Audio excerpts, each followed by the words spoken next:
سلامونه او درناوی. د طالبانو حکومت له واکمنېدو راهیسې د کانونو له درکه 12 میلیارډ افغانۍ عواید راټول کړي دي. اکثر دغه پیسې پاکستان ته د ډبرو د سکرو او نورو قیمتي موادو د صادراتو له امله دي.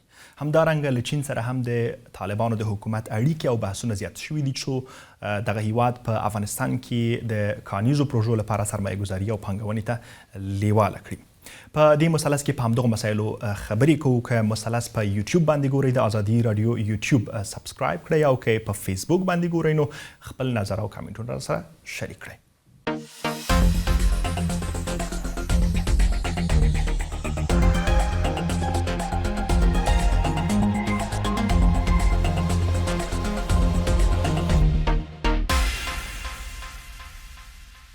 زه صفي الله ستانکزی یم. دغه مثلث ته ښه راغلاست وایم. راسره میلمانه دي د ازادي راډیو د خبر مرکزي څانګې خبریال رید استاندش چې د چین د اقتصادي او کانیزو پروژو کې راپورونه لیکلي او څېړنې کړي دي. همدارنګه د ازادي راډیو د مشال څانګې ایډیټر داود خان. ستړي مه شئ. Welcome Reid. I'm going to start with you. Given the current situation in Afghanistan. اوسنی وضعیت او د طالبانو حاکمیت ته په کتو څه فکر کوئ؟ چین به څومره لیواله وي چې په افغانستان کې پانګونه وکړي په تېره بیا کانیزو پروژو کې؟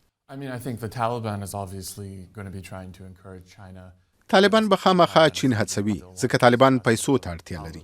چین هم دغه پروژو ته د پام وړ لیوالتیا لري او کلونه یې په دې باندې وخت لګولی. خو زه فکر کوم دمګړۍ له دې مسلې څه نه جوړیږي ځکه چین په افغانستان کې د امنیتي وضعیت په اړه ډیر محتاط دی. هغوی لا هم په دې اړه ډیر بې باوره دي چې طالبانو باندې د قانون په برخه کې څومره باور کیدای شي. ښه د هیر نه کړو چې په دې کانیزو پروژو په اړه تیر افغان ادارې کې عملاً څه ونه شول. حال دا چې تر اوسني وخت هغه وخت ډیر ښه امنیتي وضعیت و او لرلیدي لا هم ښه و. خو حقیقت دا دی چې د چینایي پالیسي جوړونکو په ذهن کې دا پوښتنې لا غټې شوي. افغانستان ته د چین د پیسو د سمدستي چارجېدو په اړه فکر نه کوم. خو ځینې وړې سوداګرۍ به کېږي خو لویې پروژې لکه کانونه او نور به ځنډېدلې وي څو د چین لپاره د افغانستان راتلونکی لا مشخصه وي. The mining, the strategic things, I think that's going to be on hold until the future of Afghanistan is a lot more certain for China. To connect Afghanistan, Pakistan and China in considering the friendship of که افغانستان پاکستان او چین سره وتړو د پاکستان چین ملګرتیا ته په کتو څه فکر کوئ؟ څومره به پاکستان د طالبانو حکومت سره مرسته وکړي چې له چینایي حکومت یا کمپنیو سره ښې اړیکې ولري؟ Well, I think Pakistan's always been. زه فکر کوم پاکستان تل د طالبانو او چین ترمنځ د رابط رول لوبولی دی یا یې اړیکې ورته جوړې کړي. خو په همدې رابطه کې هم ځینې بې باورۍ وي. مخکې له دې چې طالبان واک ته ورسیږي پاکستان خوښ و له دې چې چین او طالبانو ترمنځ یې د یو منځګړي رول لوباوه. خو کله چې چین په ځینو وختونو کې یوازې رامخکې شو نو پاکستان یې څه ناڅه اندېښمن کړ ځکه پاکستان د چین او طالبانو ترمنځ د خپل رابط حیثیت په ارزښت پوهیږي او ګوري. د پانګونو په برخه کې چې پاکستان هر څه ترلاسه کولی شي ترسره به یې کړي. خو سخته به وي چې د افغانستان له اوسني وضعیته فکرونه وایستل شي او هغه د یوې لارې یو کمربند وخت هم تیر شو چې موږ شاهدان وو او د نړۍ ګوټ ګوټ کې مو د چینایانو پانګونې کتلي. خو اوس چې بیجینګ ډیر محافظه کارانه مخکې ځي او افغانستان هم یو لوی اقتصادي زیانګالی دی سخته به وي چې چین زړه ښه کړي. Billions and billions of dollars all around the world. That's kind of that period is over. I think that's an anomaly that we witnessed. That was a way to kind of kickstart Chinese influence around the planet. داود رید خو ویل چې ډیر به فکر نه کوي چې داسې یو څه به ممکن وي په نږدې راتلونکي کې. داسې نظر څه دی چې واقعا پاکستان به د طالبانو له حکومت سره مرسته وکړي چې چاینا سره چې د دوی کلک ملګری دی اړیکې ښې کړي او اړیکې جوړې کړي که څنګه؟ ډېره مننه. او څنګه چې ریډ وویل او تاسو هم وویل چې دی وی چې د چاینا د فکر نه کوي چې چاینا به په دې حالاتو کې نه د افغانستان چې اوسني کوم حالات دي چې هلته یو غیر یقیني صورتحال دی او په دې صورتحال کې به چین مخې ته راشي او هغه په افغانستان کې سرمایه ولګوي، پیسه به پکې ولګوي. زه هم د دې سره مکمل په دې خبره کې متفق یم او څو پورې چې د پاکستان کردار دی د چاینا افغانستان لپاره په سرمایه‌کارۍ کې هڅولو ته. نو ګوره یو خبره چې مونږ په پام کې ونیسو او هغه دا ده چې د چین د سرمایه‌کارۍ دپاره هر کله چې چین کوم ځای سرمایه کوي دې دپاره د ټولو نه زیات امنیت دی. او که تاسو دې سیمې ته وګورئ چېرته چې اوس پاکستان دی او افغانستان بیا په کوم حالت کې دی، بیا د کوم ځای کې چې د پاکستان پوله افغانستان سره لګېږي، نو په دې اوسني حالت کې دا تر ټولو زیاته ناارامه سیمه ګڼل کېږي. او لکه په بلوچستان کې چې د چین کومه سرمایه کاري ده یا د پاکستان په نورو برخو کې، نو د هغې باره کې هم چې کم اوس خبرونه مخې ته راځي نو هغه دا دي چې چین په دې باندې څه ډېر زیات خوشحاله نه دی.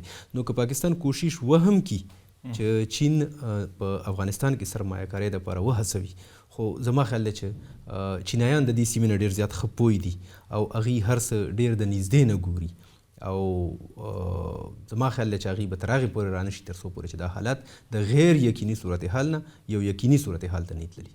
As Dawood mentioned, some Chinese firms were under attack. لکه څنګه چې داود یاد کړه ځینې چینایي کمپنیو باندې په پاکستان کې بریدونه شوي. طالبان چینایانو ته څه ډول ضمانتونه ورکولی شي چې افغانستان کې به دغسې څه نه پیښیږي؟ Yeah, I mean, I think that's a big question. I think that's probably one that everyone... دا یوه لویه پوښتنه ده چې بیجینګ کې هم ګڼ کسان پرې فکر کوي. فکر کوم مهمه ده چې افغانستان او پاکستان حالت سره مقایسه کړو. یو وضعیت چې چینایان نه غواړي چې له ډیرو پانګونو او خپلو کارګرو سره ورسره مخ شي، ځکه پاکستان د افغانستان په نسبت ډیر باثباته دی او اردوی د امنیت د ټینګښت لپاره هوډ لري. خو طالبان دا امکان نشي ورته برابرولی. هومره کنټرول چې پاکستان په خپله خاوره لري، طالبان د افغانستان په ټولو برخو نه لري. نو ځکه هم ګوري چې چینایي لوری ډیر ورو دی او په لوی لاس نه رامخې ته کیږي. که څه هم لوی کاني پروژې دي، ډېرې پیسې پکې شته، خو چینایان نه غواړي ستونزو کې ولویږي او هغه تېروتنې چې امریکا په تیرو 20 کلونو کې وکړي تکرار کړي. They don't want to do that. That's not what Beijing is after. So, would less technical staff remain in Afghanistan and experts, especially in the mining? اوس چې افغانستان کې لږ مسلکي کسان پاتې دي، په تېره بیا قانونو برخو کې متخصصین کم دي، د دغو امنیتي اندېښنو ترڅنګ چین څومره د پانګونو د تخنیکي برخو په اړه اندېښمن دی؟ Investment in Afghanistan. I mean, it's obviously difficult to know exactly what's going on. دا سخته ده چې وپوهیږو د چین د پالیسۍ جوړونکو په ذهنونو کې څه تیریږي. خو کله چې چین د نړۍ په هر ګوټ کې پانګونې کوي یا کاني پروژو کې په کار بوختېږي، غواړي خپل کارګر راولي، خپل متخصصان راولي، محتاطه مخ ته ځي او لږ څه بې باوري پکې وي، خصوصا د محلي کارمندانو په اړه د ځینو خاصو استثناءاتو نه پرته. دوی چې غواړي ډیر چینایي کارګر او کارمندان راولي او امنیت هم ورته ونیسي، نو دا اوس د بیجینګ لپاره ډیر زیات دلایل دي چې محتاطانه مخ ته ولاړ شي. And that's just too many what ifs for Beijing right now. Thanks.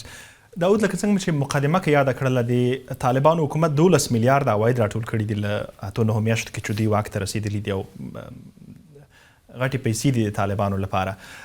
دغه پیسې اکثر د ډبرو د سکرو محصولات یا تولیدات دي چې افغانستان نه لیږل شوي او انتقاد دا دی چې دا خام مواد پروسس شوي نه دي. دا د قانون په خلاف کار دی چې دوی ترسره کوي، مګر دوی دا کار کړی دی داخلي شرکتونو سره، ګواکې چې دوی قرارداد لري او هغوی بیا پاکستان ته وړي. په کومو لارو دا مواد تیریږي، په څومره اندازه دي او معلومات څه دي ستاسو په دې رابطه؟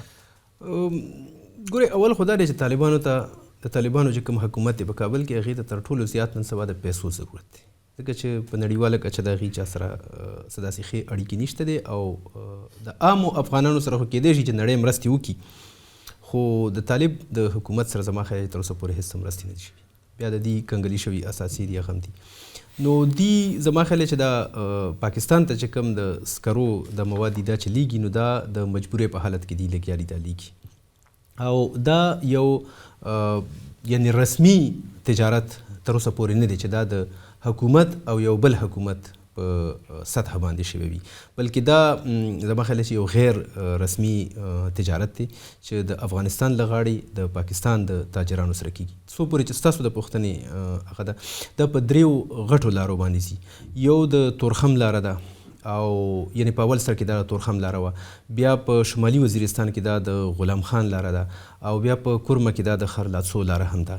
په تورخم باندې د ورځې په حساب سره تقریبا 1.5 لارې راځي په دې لار باندې، او په دې کې یعنی د لوی لاریو کې تقریبا 80 ټنه کولا یا 80 ټنه سکاره په دې کې بار وي، او په دې کې د دې سکرو قیمت تقریبا د یو ټن په سر باندې دا د 40,000 نه واخلي، دا د هغه سکرو په یعنی هغه باندې اړتیا لري چې هغه څومره ښه دي او څومره بد دي، څه پکې ښه دي څه بد دي. نو د 40,000 نه واخلي تر 50,000 روپۍ پورې.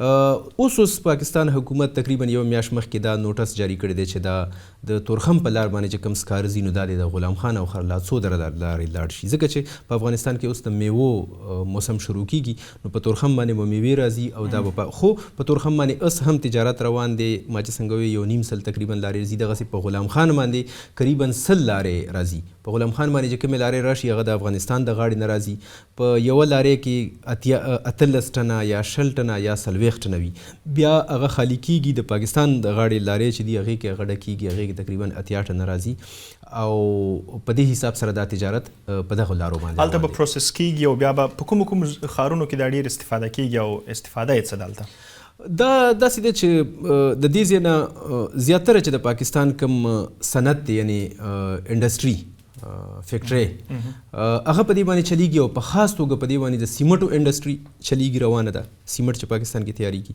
او دویم دا ده چې د خښتو په بټیو کې هم دا استعمالیږي بیا په دې کې چې کوم هغه کوله چې هغه اور زیات کوي یعنی شعله زیاته کوي د هغې قیمت په دې کې بیا ډېر زیات اوچت دی او هغه غټې انډسټرۍ ته ځي یعنی سیمټو ته ځي او کوم چې لږ خامه کوله ده یا د هغې خاصیت چې دی هغه خراب دی ډېر زیات ښه نه دی نو هغه بیا د خښتو بټیو ته ورځي او زیاتره چې ښارونه کم دي نو په دې کې د پاکستان لاهور دی فیصل آباد دی او دا صنعتي ښارونه دي د پاکستان خو په خیبر پښتونخوا کې هم بیا د سیمټو صنعتونه شته نو دا هغې ته هم ځي له دغه ځایه او هلته به آیا د پاکستاني تولیداتو په نوم خرڅېږي لکه چې پخوا د افغانستان جنغوزې چې تللې هلته به د پاکستان په نوم بیرته صادرېدې یا به پروسس کېدل یا میوې اکثر چې ځي نور هیوادونو ته یا غالۍ نور دې سره څنګه چل کوي ظاهره ده دا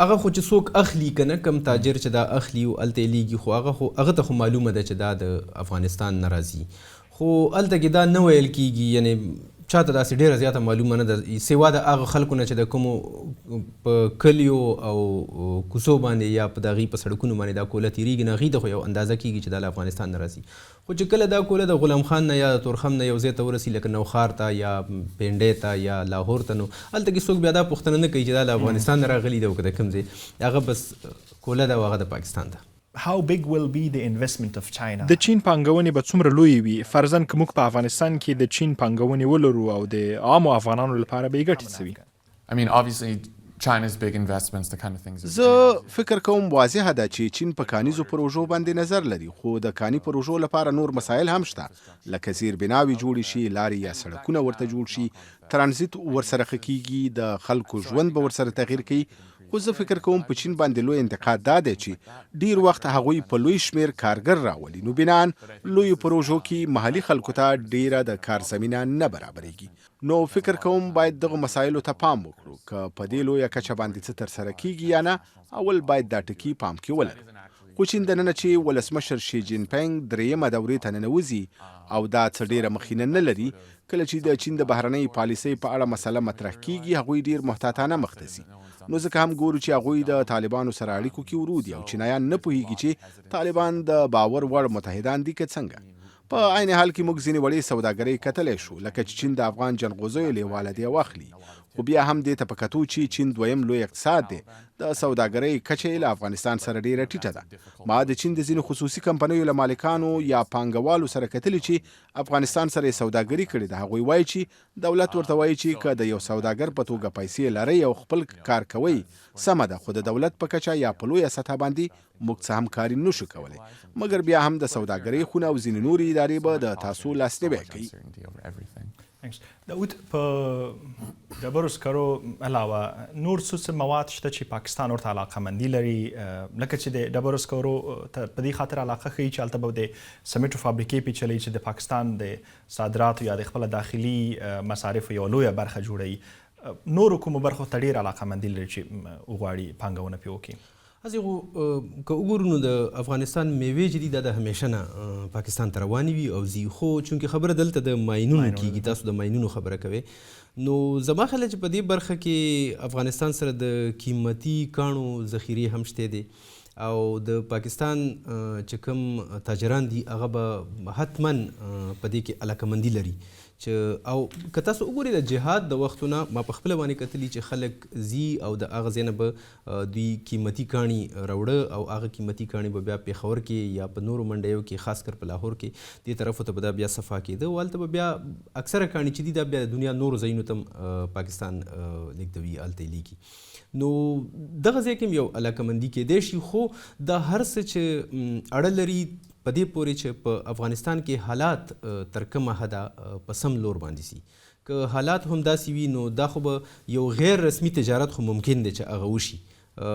د یو خار تاجر هغه راشي او د افغانستان د تاجر سره د هغه نه مال والي، خو د حکومت په لیول باندې د هغې په سطحه باندې زما خیال دی چې دا به تجارت به ډېر ګراني، او تر څو پورې چې په حکومتي سطحه باندې تجارت نه کیږي نو په هغې کې زما خیال دی چې حکومت ته ډېره کمه فایده رسي، که هغه د دې خوا حکومت دی او که د هغې خوا دی. China, if they see something like political stability and security situation, in the world, whenever it comes to چین که سیاسي ثبات وګوري، امنیتي حالات، کلم چې د افغانستان مسله راپورته کیږي نړۍ همیشه پاکستان ته ګوري او پاکستان ته د انتقاد ګوته نیسي. څومره ته فکر کوي چې ځینو حالاتو کې به چین هم پاکستان ګرم بولي او ترې غواړي به چې افغانستان کې حالات نورماله کړي؟ ځکه که افغانستان همداسې مخ ته روان وي نو دا پاکستان کې د چین د لویو پانګونو پوښتنه ده، ځکه 2 میلیارډ ډالرو ته رسیږي، او که حالات همداسې روان وي دا پانګونې به ښې مخ ته لاړې نه شي. goes like this, I think it's not going to work very well if situation goes like this. So Yeah, I mean, I guess it comes down to at the end of the day how much. دا په دې پورې تړلې ده چې پاکستان د افغانستان په حالاتو څومره اغیز لرلی شي. ISI او ځینو نورو سیاسي مسایلو ته په کتو چې د افغانستان او پاکستان ترمنځ له کلونو روان دي، نو دې ته په پام چین اسلام آباد هڅوي چې هر څه چې په وس کې وي څو مسایل ورسره سم کړي. زه فکر کوم پاکستانی چارواکي هم غواړي چې چین په سیمه کې او هم په افغانستان او پاکستان دواړو کې خپلې پیسې بندي کړي یا پانګونې وکړي. خو بیا هم خبره ده چې چین، امریکا او روسیه نه دي. دوی غواړي چې د نړۍ زبرځواک وي، خو نه غواړي لکه څنګه چې امریکا خپله بهرنۍ پالیسۍ مخ ته وړي او یا روسیې غوندې مخ ته ولاړ شي. دوی ډیر عملی مسایلو پسې ګرځي، نه غواړي یو هیواد کې چې امنیتي وضعیت بد دی خپلې پیسې بندي کړي، ځکه دا ارزوي چې آیا دا هیواد مو د امنیت په نیولو برلاسه دی که نه.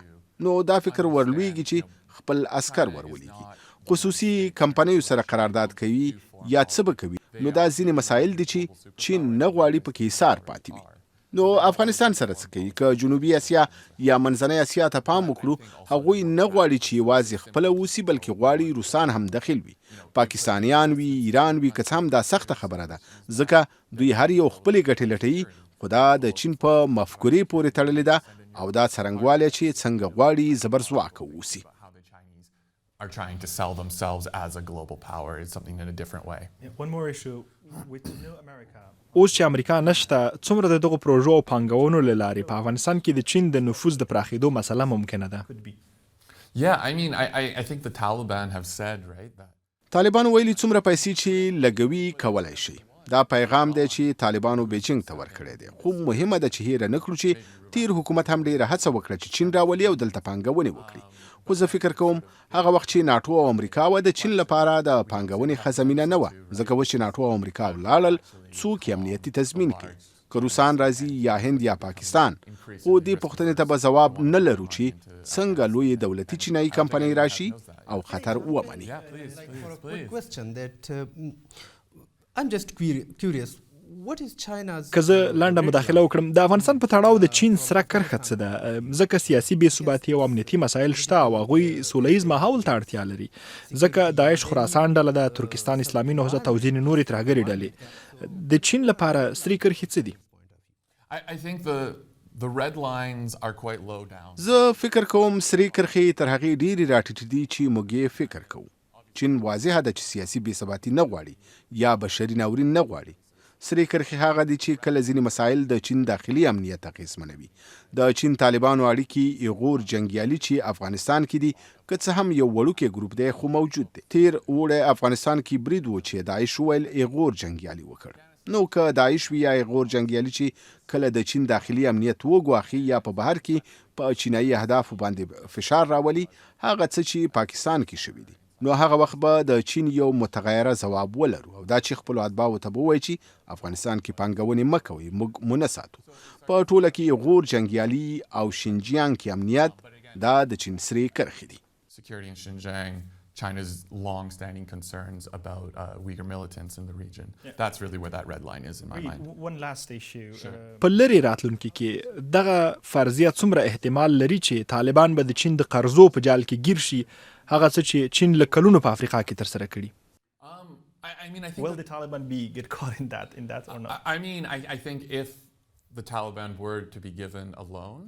که چیرته یوازې د طالبانو خبره وای یا لوی قرارداد ښایي احتمال ولري، خو کله چې د قرضې د جال په اړه غږیږو، دا مهمه ده چې په فکر کې ولرو چې چین په اول کې دا قرضې ورکوي او وروسته بیا دا فکر ورسره وي چې بیرته یې نشي راکولی او موږ به خپلې ګټې ترې اخلو. زه فکر کوم دا د پور ورکولو بهیر هغه وخت چې د یو لارې او کمربند پروژه پیلې ده او د چین د نفوذ د پراخېدو پیلامه وه. د تړون مقابلو کسانو یې پور نشو ورکولی. سریلانکا کې همداسې یوه قضیه رامنځته شوه، خو بیجینګ له دې بهیره ډېر څه زده کړل او څومره تبلیغات چې په اړه وشول، نو له هغې راوروسته د پیسو په قضیه کې چین ډیر محافظه کاره شوی دی. But it's really accelerated during the pandemic. China is very, very conservative with money it gives out. Thank you. So داود ورسته د شهباز شریف د حکومت پر راتلو سره فکر کوي چې دوی علاقه لري، ځکه چې دوی خو ډیر په سوداګرۍ باندې مشهور دي چې طالبانو سره به څه جوړ جاړی وکړي د سوداګرۍ په برخې کې څنګه لاند کوی. بالکل که لنډه خبره وکړو څو پورې چې د اوسنی د پاکستان حکومت دی دا د ائتلافي حکومت دی، دا یوازې د مسلم لیګ حکومت نه دی، خو که هر کله راتلونکي انتخاب کیږي او په هغې کې نواز شریف پارټي ګټي نو دوی به پکې علاقه ولري، خو بیا مسله هغه ده چې که علاقه هم لري نو په افغانستان کې څومره سیاسي ثبات دی او بیا نړۍ څومره د دې اجازت ورکوي چې پاکستان په رسمي توګه د طالبانو د حکومت سره اړیکې ټینګې کړي. دا یو ډېر مشکل سوال دی او دغه هغه خنډ دی چې دا به د حکومت په وړاندې وي. ډېره مننه کوم داود خان د مشال راډیو ایډیټر او ریچ سټانډش. thank you very much for coming. Yeah, thank you. درنو لیدونکو او اوریدونکو له تاسو هم مننه کوم چې د ازادي راډیو دغه مثلث مو وکوت.